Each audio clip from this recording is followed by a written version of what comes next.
Good evening. আমরা বেরিয়ে পড়েছি তিনজনে মিলে। দেখো এখন আমরা অটোয় বসে পড়েছি, আর পেছন থেকে একটা গাড়ির লাইট এমনভাবে পড়ছিল না, তোমাদেরকে কি বলবো। তো যাই হোক, অটোতে করে উঠে পড়েছি, এখন যাচ্ছি ব্যারাকপুরের দিকে। আমরা যাচ্ছি তিনজনে মিলে সাই বাবা মন্দির। বাইরে কিন্তু বেশ ভালো আলো ছিল, পুরো ঘাম বুঝতে ঘাম হয়ে গেছে। ঘেমে কি অবস্থা, আমার মুখটা পুরো কালো কালো লাগছে। ভেবে গেলে কি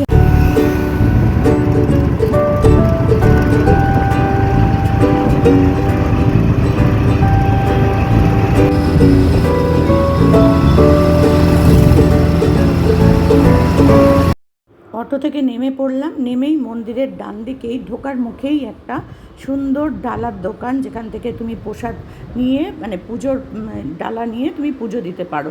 আর দোকানের ভেতরটাও খুব সুন্দর পরিষ্কার। আমি এসেছিলাম এখানে ফুল নিতে, বাবার পায়ে একটু ফুল দিয়ে পুজোটা দেবো ভাবলাম, কিন্তু যেহেতু খেয়ে দিয়ে গেছিলাম যেই জন্য আমরা কিন্তু পুজো দিইনি, জাস্ট একটু ফুল দেবো বলে ফুলটা নিতে এসেছি। আর দোকানের ভেতরটাও খুব সুন্দর, এর যে মালকিন ভীষণ ভালো। তো এই যে দেখো, আমি একটা হলুদ গোলাপ ফুল নিতে এসেছি, হলুদ গোলাপ দেবো বলেই মনটা আমার হয়েছিল যে বাবার পায়ে একটা হলুদ গোলাপ দেব। বাবা হলুদ গোলাপ, লাল গোলাপ ভীষণ ভালোবাসেন, তো সেই কারণে আমি একটু হলুদ গোলাপ নেব। আর দিদিও এখানে দাঁড়িয়েছিল মানে গোলাপ নেওয়ার জন্য।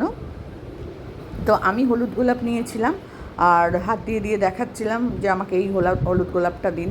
তো এই যে দেখো, আমার গোলাপটা কেটে দিল আমার হাতে। আর দিদিও হলুদ গোলাপ নিচ্ছিল আমার মতনই, দুজনে হলুদ গোলাপ নিলাম। নিয়ে এবার জুতোটা আমরা কিন্তু এই দোকানেই খুলে রেখে গেছিলাম।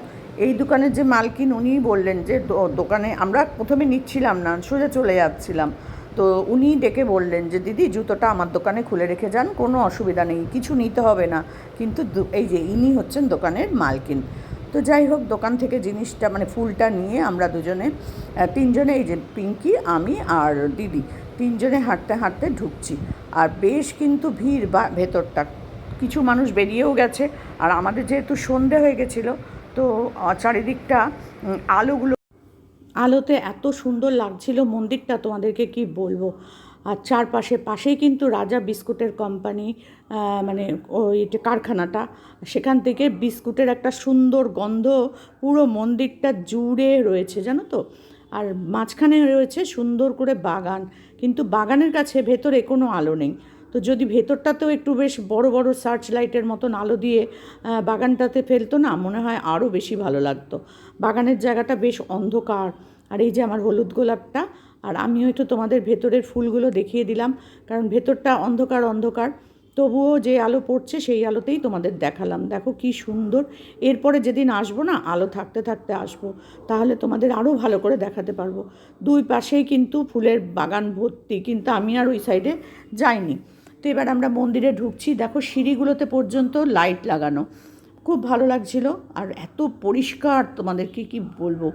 তো আমরা মন্দিরের ভেতর ঢুকলাম। মন্দিরের ভেতরটা পুরো সাদা, একদম সাদা আর গোল্ডেন, মানে ঘিয়ে ঘিয়ে কালারটা, খুব সুন্দর। আর প্রত্যেকটাই থাম্বার উপরে উপরে না ফ্যান লাগানো আছে, কিন্তু মাটিতে বসলে পরে সেই ফ্যান আর হাওয়া আর লাগে না।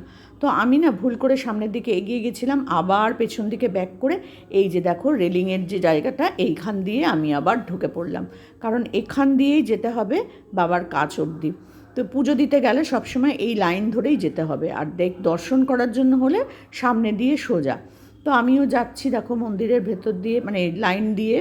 আর পুজো যখন এখানে পুজো হয়, বাৎসরিক উৎসব টুৎসব হয়, তখন এই যে দেখছো রেলিং দিয়ে ঘেরা, এখানেই মানুষকে লাইন দিয়ে দাঁড়িয়ে তবে পুজো দিতে হয়। আর পিঙ্কি খুঁজছে যে কোথা দিয়ে শর্টকাটে ঢুকে দেওয়া যায়।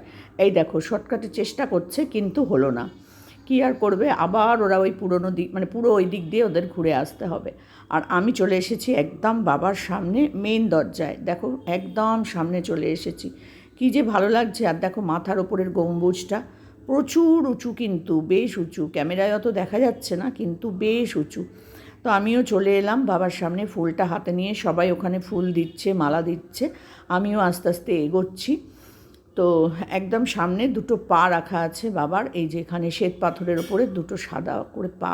এই যে আমি পায়ের ওপরে ফুলটা দিলাম, দিয়ে প্রণাম করলাম। আমার পেছন থেকে আরও একজন দিল, দিয়ে প্রণাম করলাম। দিয়ে এখানে কিন্তু দাঁড়াতে দেবে না, পরপর পরপর দিয়ে দিয়ে চলে যেতে হবে।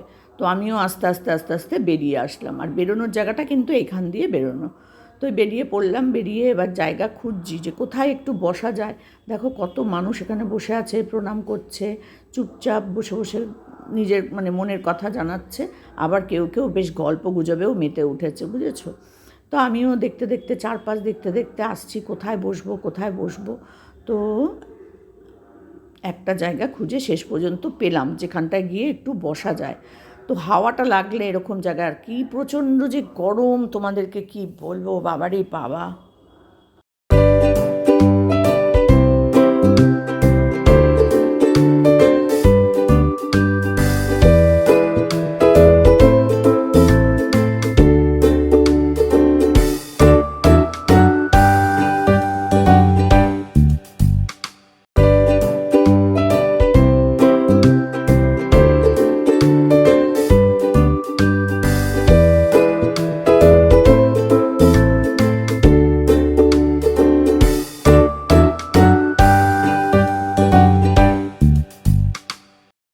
তো সবাই দেখো এখানে অধীর আগ্রহে আমরা অপেক্ষা করছিলাম যে কখন পুজোটা শুরু হবে। এখন হবে আরতি আর বাবার শয়ন, তো সেই দেখার জন্য আমরা বসে।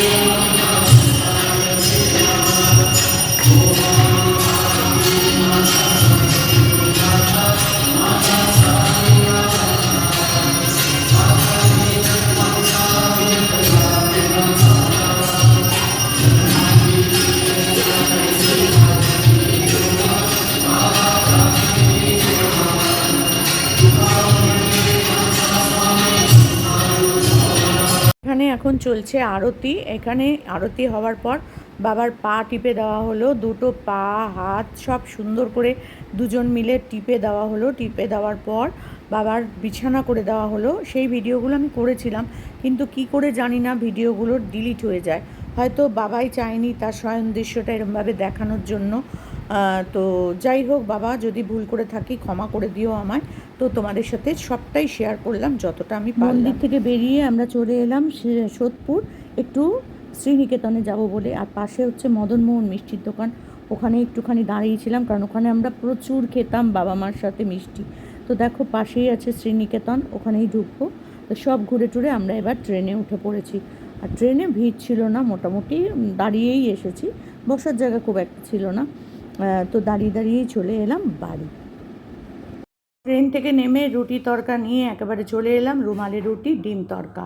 ভিডিওটা তোমাদের সাথে শেয়ার করে দিলাম। যদি ভালো লাগে তাহলে অবশ্যই লাইক কমেন্ট করো, আর নতুন বন্ধুরা অবশ্যই কিন্তু সাবস্ক্রাইব করে দিও।